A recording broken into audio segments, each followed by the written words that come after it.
বিসমিল্লাহির রহমানির রহিম। আসসালামু আলাইকুম। আজ আমি চলে আসলাম একটা রাজহাঁস নিয়ে। কি ভাবছেন রাজহাঁস দিয়ে আমি কি করব? দেখতে থাকেন। প্রথমে কিন্তু আমার ভাবি আর আম্মু মিলে রাজহাঁসটাকে কুচি কুচি করে কাটবে না, সরি মানে আগে জবাই করে নিবে। তো দেখতে থাকেন। আসলে কিছুদিন যাবত আমার হাঁস খেতে মন চাচ্ছিল। হাঁসের দাম এত বেশি যে খেতে পারছি না।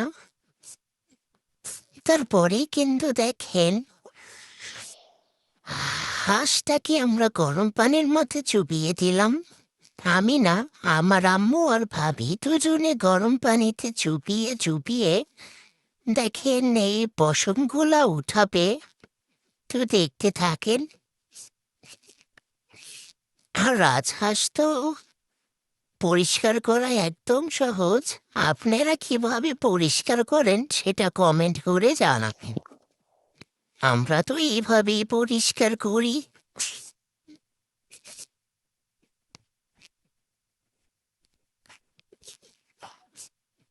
দেখেন কত সুন্দর করে পরিষ্কার করছে আমার আম্মু আর ভাবি। ওরা সবাই এমন ভাবে বসেছিল মনে হচ্ছে আমরা একটা গরু কোরবানি দিলাম।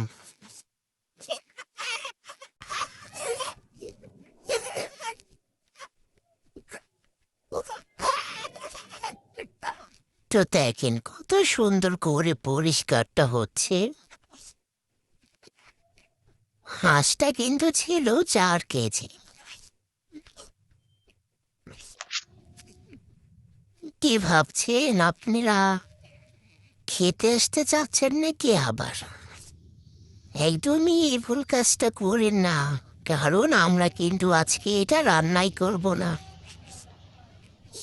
দেখেন ওকে ওকে চোবানি খাওয়ায়ে তারপরে কিন্তু উঠালো। আর পারছে না, তারপরে কিন্তু চলে এলো গ্যাসের চুলায় পোড়ানোর জন্য। ভালো করে এটাকে পরিষ্কার করে তারপরে কিন্তু পাছাটা কেটে দিল। যাই হোক, কেটে দিল তো আর কি করার। আর একটা কথা তো বলতে ভুলেই গেছিলাম, এই হাঁসটা কিন্তু আমার আম্মু আর ভাবি দুজনে মিলে কিনেছে। তার মানে আপনারা বুঝতেই পারছেন দুজনে এটা ভাগ করে নিবে অর্ধেক করে। সেই জন্য দেখেন কাটাকাটি শেষ হয়ে গেছে। আল্লাহ